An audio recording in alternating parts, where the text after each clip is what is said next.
Hola a todos y todas. En la clase de hoy virtual de geografía vamos a estar trabajando sobre recursos naturales, recursos energéticos, es decir, sobre los recursos estratégicos.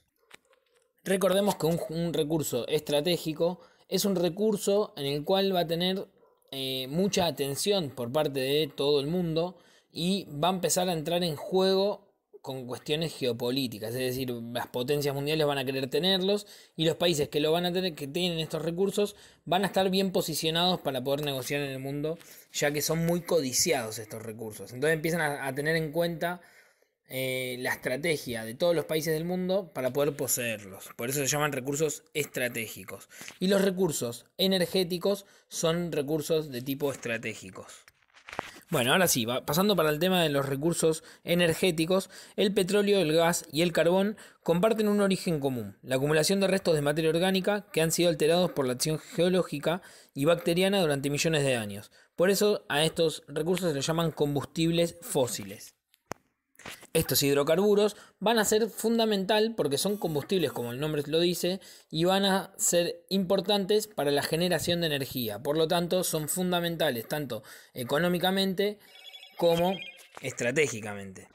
La pregunta es, ¿para qué se utiliza el petróleo, el carbón o el gas natural? Bueno, son los principales recursos que van a estar empleados en la generación de industria, en el transporte, en la generación de energía eléctrica y la calefacción para diversos usos domésticos. Vamos a ver por qué es tan importante el estudio de estos recursos estratégicos. La distribución de hidrocarburos y carbón en el planeta depende de condiciones geológicas naturales que pueden facilitar la formación de yacimientos. En el caso de los hidrocarburos, tales yacimientos pueden estar actualmente en explotación o formar una reserva, es decir, una acumulación de petróleo y gas que va a poder ser extraída en el futuro bajo condiciones rentables. Las reservas se estiman a partir de yacimientos conocidos, obviamente con datos que se obtienen mediante la perforación de pozos y que van a permitir delimitar, ¿no es cierto?, la extensión de este yacimiento. ¿Dónde está distribuido este petróleo a nivel mundial? Bueno, Medio Oriente tradicionalmente fue la región que mayor concentró las reservas probadas de petróleo en todo el mundo. Para el año 2009, por ejemplo, el porcentaje alcanzaba más del 50%.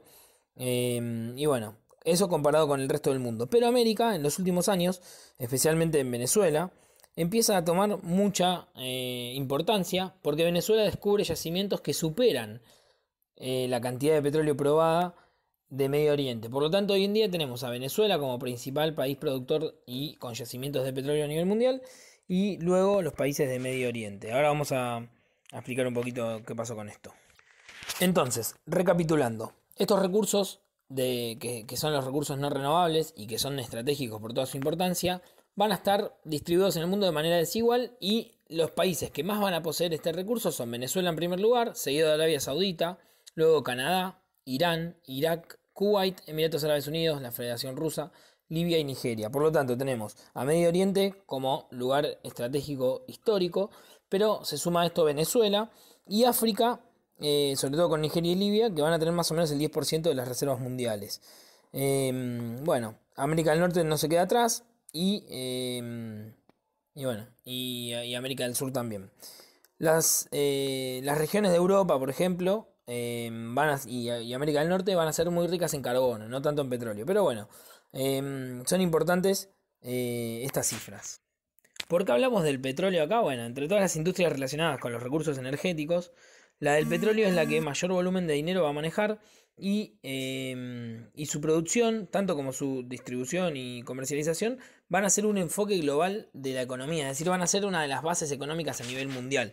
Por eso su importancia y por eso lo estamos trabajando y hablando en la clase de hoy. Ahora, última pregunta de la clase. ¿De quién es este petróleo que estamos trabajando y hablando y viendo cómo se tiene? Al hablar de estos recursos energéticos, sobre todo del petróleo, ¿no es cierto?, también del gas y del carbón, pero sobre todo del petróleo, la soberanía nacional está ligada a la soberanía energética, es decir, el acceso a esta energía y el control de los recursos por parte del Estado que tiene estas reservas. En los países que reconocen el dominio público del subsuelo, se han formado grandes compañías donde el Estado es el socio mayoritario de este petróleo, ya que va a poseer la mayor cantidad de acciones y retiene el poder de decisión de esta empresa. Es posible encontrar algunos ejemplos en compañías estatales de Medio Oriente, como en Arabia Saudita, Irán o los Emiratos Árabes Unidos, Y en Venezuela, por ejemplo, ¿no es cierto? La propiedad del petróleo está en manos del Estado y tiende a garantizar la soberanía nacional y energética de esos países. Pero también sucede que países que son potencia mundial y que consumen mucho petróleo a lo largo del mundo, van a ir por esos recursos. Entonces ahí va a haber un juego y donde empieza a entrar en juego la geopolítica, como dijimos hoy anteriormente, y ahí es donde se empiezan a generar diversos conflictos, porque hay diversos conflictos de intereses. Un Estado soberano que pretende mantener ese recurso para poder manejarlo como gusta, y una potencia mundial que quiere ir en contra de ese petróleo. Por lo tanto, acá dejo un gráfico que va a demostrar cuánto se consume de petróleo en el mundo y cuánto se produce. Y acá se ve cómo es ese juego geopolítico, ¿no es cierto? Ahora bien, más allá de esta soberanía energética que puede tener un país o no, no podemos dejar de destacar en este video, en este audio, algo que es relativo a la historia del petróleo mundial, que tiene que ver con las 7 hermanas del petróleo, un imperio que se fue ejecutando, y en el cual tuvieron mucho que ver empresas para poder negociar el precio del petróleo a nivel mundial. Estas 7 hermanas del petróleo es un convenio firmado luego de la Primera Guerra Mundial, después de 1920, a fines de la década del 20, entre 3 empresas que después se suben otras 4 y conforman un gran imperio de manejo del precio y el petróleo mundial. Este convenio firmado por 4 empresas al principio, como dije, después 3 más, en las cuales 5 empresas eran estadounidenses, una era británica y una anglo-holandesa. El objetivo del acuerdo de estas empresas era mantener alto el precio del petróleo y como indicador de precio internacional, y para poder hacer esto, para poder mantener su imperio petrolero mundial. Al descubrirse, ¿no es cierto?, y explorarse yacimientos con costos de extracción más bajos, estas 7 hermanas aumentan las ganancias de forma extraordinaria, ya que el crudo se vendía a un precio muy superior al que realmente debía fijarse, y durante muchos años, algo así como durante todo el siglo XX, las 7 hermanas van a dominar la mayor parte de la extracción, el refinamiento y la distribución petrolera a nivel mundial. Hacia fines de ese siglo, las fusiones y las ventajas que tuvieron se van a reducir, y van a pasar a ser las nuevas 7 hermanas, que van a quedar en 4 empresas, pero se van a fusionar, digamos, estas 7 en esas 4. Después, años más tarde, más exactamente para el año 1960, va a surgir la OPEP, la Organización de los Países Exportadores del Petróleo. Una organización supranacional mucho más importante que estas 7 hermanas, y va a tratar de competirle esa hegemonía que tenían las 7 hermanas de la producción del petrolera, y va a ser justamente una iniciativa de países como Venezuela, Arabia Saudita, Irán, Irak, Kuwait, en los cuales van a firmar una organización, un acuerdo de organización, y van a decir que van a funcionar como una organización que va a tener el objetivo de hacer que el petróleo de los países se ejecute, se use en función de los intereses de esos propios países y no en función de los países extranjeros o de las potencias nacionales.